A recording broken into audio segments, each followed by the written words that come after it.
Excellence, Madame le Premier ministre, comme vous le savez, depuis 2002, le Togo bénéficie d'importants financements du Fonds mondial pour la lutte contre le VIH-Sida, la tuberculose et le paludisme. Dans ce contexte, le gouvernement togolais, sous le leadership de son Excellence M.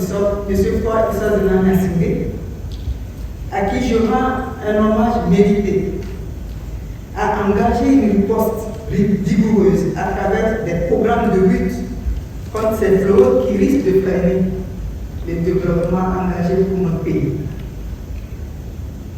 Mesdames et messieurs, la bonne gestion des fonds dont bénéficie notre pays auprès du Fonds mondial est le gage pour inciter d'autres partenaires à contribuer à la mobilisation de ressources substantielles pour appuyer les efforts du Togo au cours de la période de mise en œuvre de notre feuille de route 2020-2025 et bien au-delà.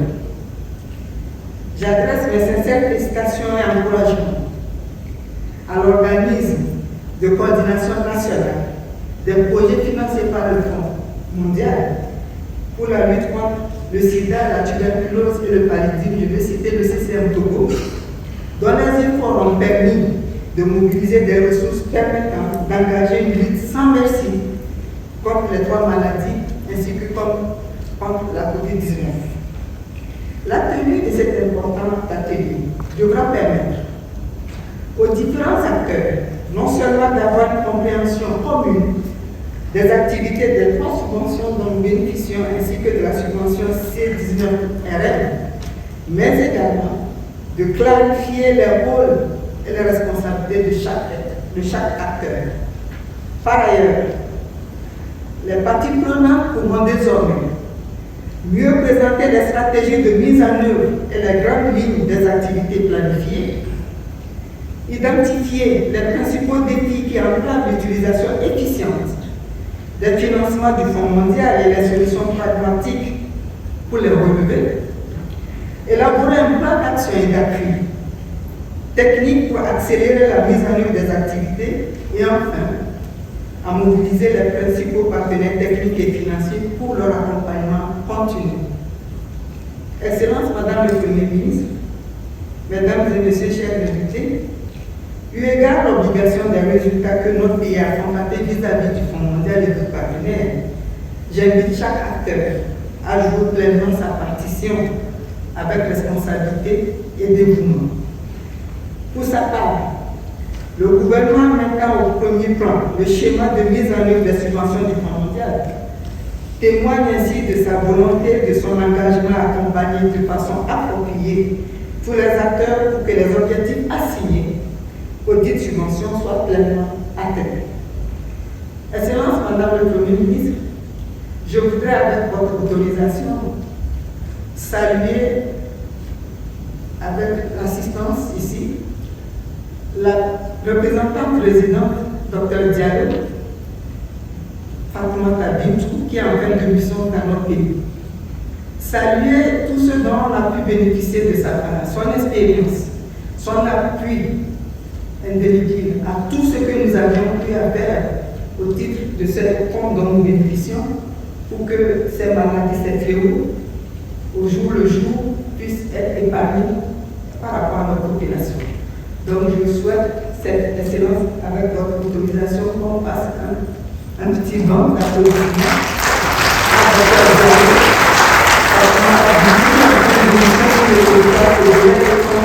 votre bon vent pour les autres activités qui l'attendent ailleurs. Merci beaucoup.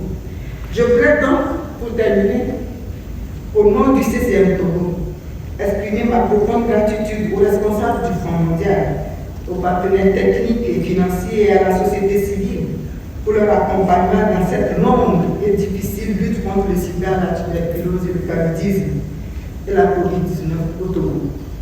Des avancées notables ont été réalisées, mais nous sommes persuadés que nous pouvons mieux faire. Merci de votre aimable attention. Le Togo a été un partenaire solide du Fonds mondial au fil des 2 dernières décennies. Et notre collaboration a contribué à l'impact positif et aux résultats observés dans la santé sur lesquels je vais m'étayer sous peu. Permettez-moi également de remercier les représentants des donateurs du Fonds mondial présents ici aujourd'hui pour leur contribution significative. Ce sont 15,7 milliards de dollars américains qui ont été mobilisés pour les 3 maladies et le renforcement des systèmes de santé au cours de la dernière conférence de reconstitution des ressources sous l'égide du président Biden, en plus des 4,7 milliards de dollars américains alloués à la lutte contre la pandémie Covid-19. Et cela, malgré un contexte économique global extrêmement difficile. Je tiens aussi à exprimer notre reconnaissance à l'instance de coordination nationale du Togo, au bénéficiaire principal, sous le leadership de son Excellence Madame le Premier ministre, aux partenaires au développement, que je retrouve ici avec énormément de plaisir, à la famille des Nations Unies et à tous les acteurs œuvrant jusqu'au niveau les plus périphériques, pour un travail acharné, fourni, pour assurer la mise en œuvre des subventions financées par le Fonds mondial pendant la période de financement qui s'est terminée en décembre 2023. Nous ne célébrons pas assez nos résultats, et le Togo est un endroit où il y a énormément de résultats à célébrer. Excellence Madame le Premier ministre, la cérémonie de lancement des subventions d'aujourd'hui se déroule à un moment crucial pour le partenariat mondial de la santé, qui est en compétition avec moult priorités mondiales et des environnements économiques fragilisés. Alors que nous ouvrons pour mettre fin au VIH, à la tuberculose, au paludisme, je tiens ici à réaffirmer l'engagement du Fonds mondial à soutenir les priorités du gouvernement togolais relatives à la stratégie du secteur de la santé pour lutter contre les 3 maladies, mais également pour construire des systèmes de santé résilients et se préparer contre les pandémies émergentes. Nous avons le devoir collectif de réussir. Au Togo, nous avons investi plus d'un demi-milliard d'euros depuis 2003. Nous parlons donc de plus de 5,5 milliards d'euros. Et au cours de la période qui s'est terminée au 31 décembre 2023, nos efforts conjugués ont permis d'atteindre des résultats à saluer, notamment la réduction de 60% du taux de mortalité lié au paludisme depuis 2015, une baisse des nouvelles infections et de la mortalité liée au VIH depuis 2010 de 64%. Le Togo est sur la voie des 3,95 qui sont proches d'être atteints. Et enfin, une diminution du taux d'incidence de la tuberculose de 64% et de la mortalité de 84% depuis 2015, avec un taux de succès thérapeutique toutes formes confondues atteignant 87%. Ces résultats ont des visages.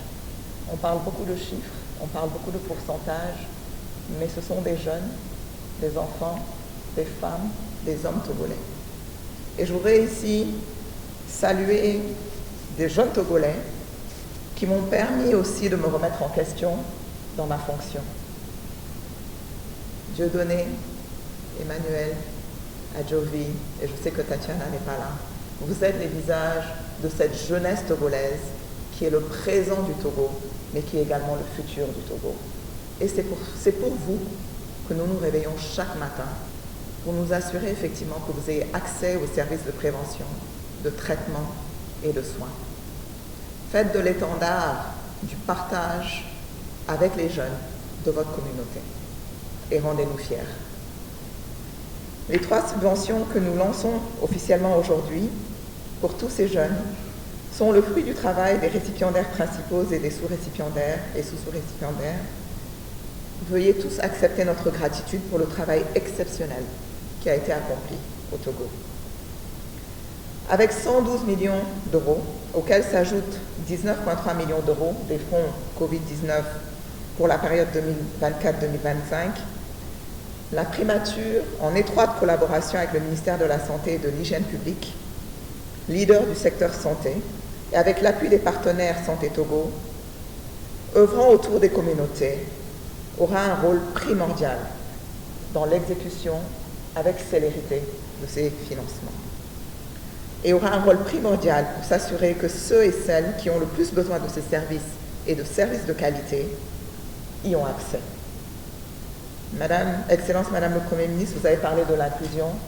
Le Fonds mondial, c'est un partenariat qui vise à l'inclusion. Donc nous espérons continuer à marcher à vos côtés pour cette priorité du gouvernement togolais.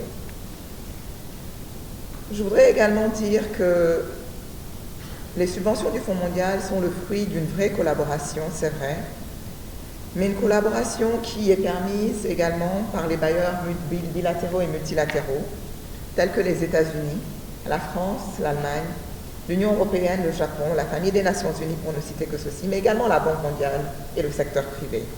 Elles sont en synergie avec les investissements nationaux, mais également avec ceux des autres donateurs du Togo. Et c'est le lieu ici de souligner les efforts financiers que met en œuvre le gouvernement togolais, qui a également prévu, au-delà de ces investissements dans le secteur santé, des financements sur les produits de santé VIH, tuberculose et paludisme, de plus de 15 millions d'euros dans ce cycle à venir. Et nous vous en remercions. Le succès du Togo dépendra de notre capacité à honorer les engagements pris de façon collective et à renforcer la pérennité des résultats à atteindre à l'horizon 2026. Ensemble, nous devons relever les défis qui persistent pour améliorer la santé des Togolaises et des Togolaises. Et parmi ces défis, nous notons, bien entendu, le paludisme endémique, principale cause d'hospitalisation et de mortalité au Togo, les femmes enceintes et les enfants de moins de 5 ans étant particulièrement à risque. Nous notons également la prévention de la transmission du VIH de la mère à l'enfant, qui est un enjeu majeur, vu le taux de transmission verticale qui reste élevé, et le dépistage précoce des nourrissons exposés au VIH qui est encore faible.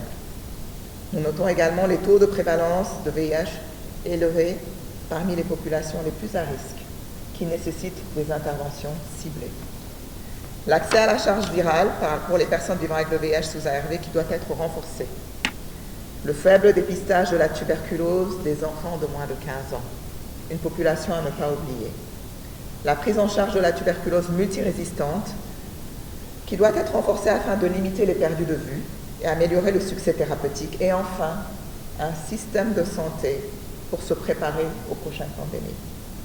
Comme nous le savons tous, Excellence Madame le Premier ministre, chers partenaires, une mobilisation accrue des ressources ainsi que la maximisation de leur utilisation reste cruciale, étant donné les besoins qui demeurent non couverts.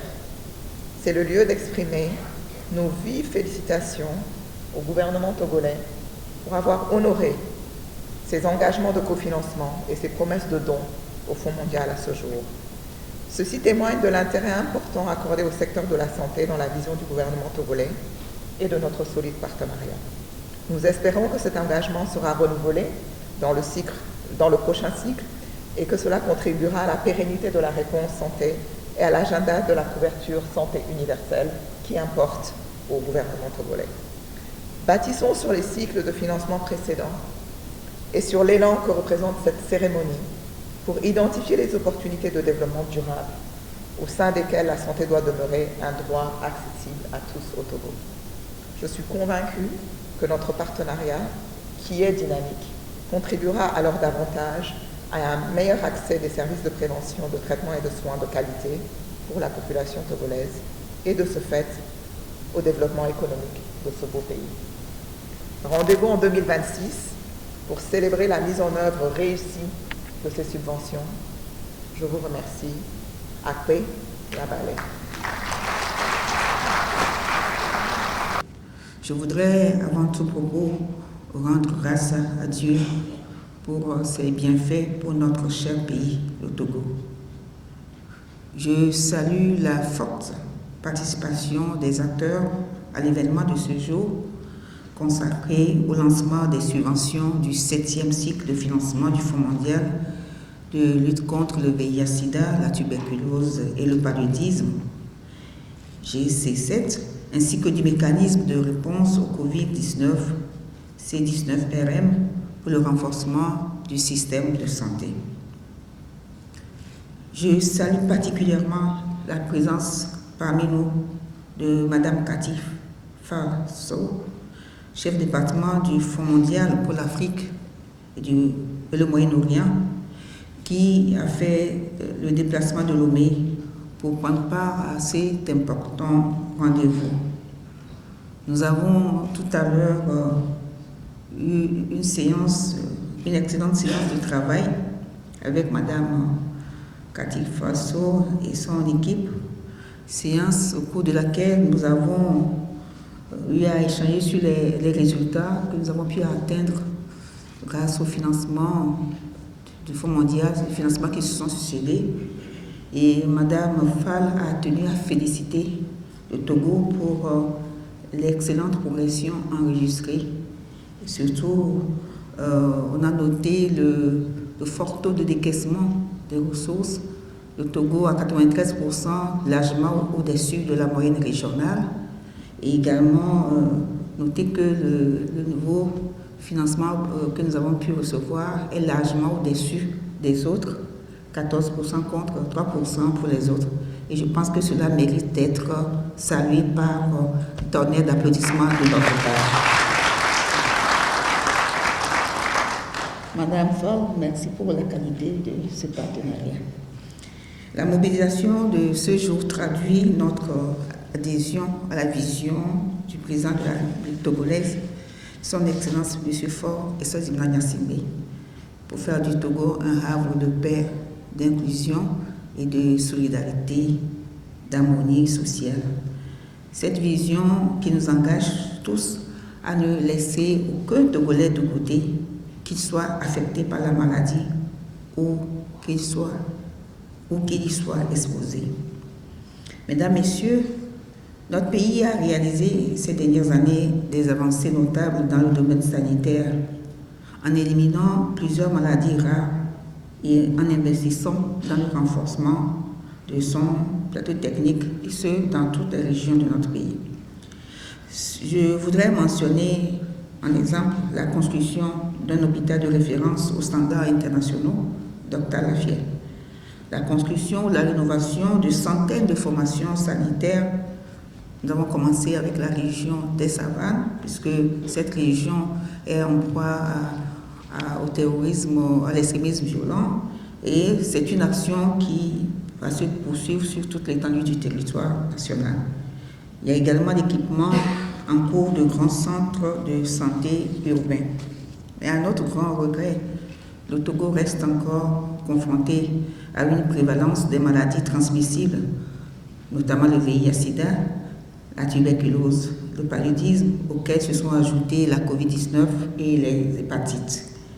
Et comme nous le savons tous, le gouvernement togolais, conformément à la feuille de route gouvernementale 2020-2025, et sous le leadership de son Excellence M. Faure Ssozimna Gnassingbé, président de la République, a engagé une riposte vigoureuse contre tous ces fléaux qui ont des conséquences désastreuses sur le capital humain de notre pays, le levier essentiel de notre développement.